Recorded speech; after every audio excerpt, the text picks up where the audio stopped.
इसलिए आप लोग यहाँ आए हैं? हम लोग यहाँ आए हैं कि एक जजमेंट आया है माननीय उच्च न्यायालय का। उस जजमेंट में हम लोगों के लिए कोई ऐसी बात नहीं है। हम लोग शिक्षक हैं जो एनआईओएस से ट्रेनिंग किए हैं और एनआईओएस से ट्रेनिंग शिक्षा का अधिकार अधिनियम के तहत किए हैं।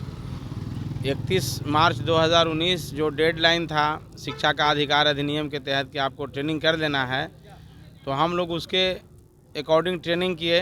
सारी गतिविधि हम लोगों को वक्त पर हुआ, लेकिन इम्तिहान की जो परीक्षा फल जो है उसके प्रकाशन में देरी हुई। तो इसी का बहाना बनाकर सरकार कह रही है कि आपको अब नवनियुक्त कर दिया जाएगा। हर ज़िला में अलग अलग तरह का लेटर निकल रहा है और उस लेटर से हमारे शिक्षकों को प्रताड़ित किया जा रहा है। तो हम लोग यहाँ पर आए हैं कि जिस शिक्षा का अधिकार अधिनियम के तहत हम लोग ट्रेनिंग लिए, ये ट्रेनिंग पूरे हिंदुस्तान में चला, ये सिर्फ बिहार नहीं पूरे देश का मामला था। तो जिस शिक्षा के अधिकार के अकॉर्डिंग हम लोग ट्रेनिंग किए हैं, हमारा पे फिक्सेशन 31 मार्च 2019 से कर दिया जाए। क्या मांगे हैं आपकी? आखिर उप मुख्यमंत्री के आवास पर आप पहुँचे?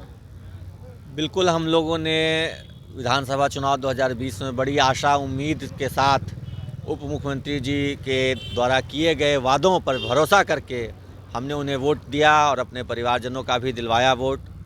और आज हमारे समक्ष उनके द्वारा किए गए समान काम समान वेतन के ठीक उलट वेतन कटौती की बात हो रही है। कहाँ हमारा वेतन बढ़ाने की बात थी, यहाँ हमारे वेतन में कटौती की जा रही है। हर महीने 10 से 12 हज़ार रुपये की कटौती बिहार के कम से कम 65,000 शिक्षकों के होने की बात हो रही है। तो हम लोग अपमानित महसूस कर रहे हैं। हम लोगों को बहुत ठेस पहुंची है कि इस महागठबंधन की सरकार को हमने इतने दिलोजान से मेहनत करके जितवाने का काम किया और आज हमारे साथ ये अन्याय हो रहा है। तो हम अपनी आवाज़ को माननीय तेजस्वी जी के आवाज़ पर लेकर के पहुँचे हैं। हमें पूरी उम्मीद है कि हमारी आवाज़ को सुनेंगे, हमारे दुख दर्द को समझेंगे और शिक्षक की पीड़ा को वो जल्द से जल्द दूर भी करेंगे। इसी उम्मीद के साथ हम उनके पास पहुँचे हैं। अभी हम लोग पिछले 3 घंटे से उनका इंतज़ार कर रहे हैं।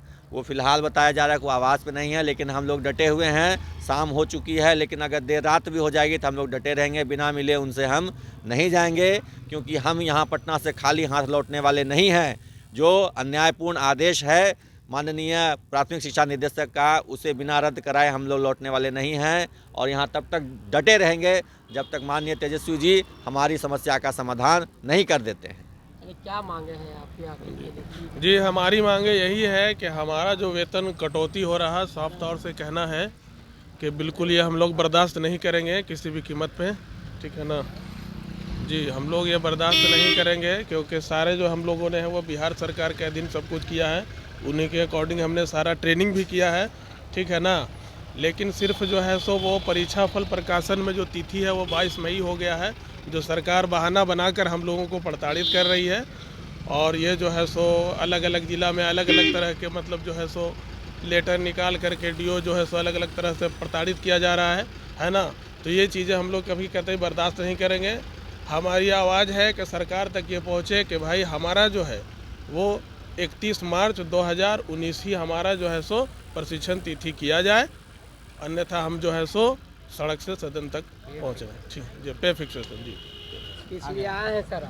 इसलिए जी, हम लोग आए हैं अपनी जो है समस्याओं को लेकर के कि सरकार की जो है क्या कहते हैं गलत नीति की वजह से, विभाग की गलत नीति की वजह से आज हम लोग परेशान हो रहे हैं। और जो है ज़िला सुपौल से हम लोग आए हैं यहाँ, ये समझ सकते 250-300 किलोमीटर दूर आए हैं अपना खर्च कर करके। तो बड़ी समस्याएं हैं कि सरकार के गलत फैसले की वजह से आज हम टीचर जो है मजबूर हो गए सड़क पे जो क्या कहते हैं अपने आवाज़ को जो है मतलब जो है तेजस्वी जी के पास रखने के लिए आए हुए हैं। उम्मीद है कि वो हमारी बातों को सुनेंगे भी और इसको हल के लिए वो अपनी वो कदम उठाएंगे भी। किस तरह से आप देख रहे हैं कि डिप्टी सीएम तेजस्वी प्रसाद यादव के आवास पर लोगों की भीड़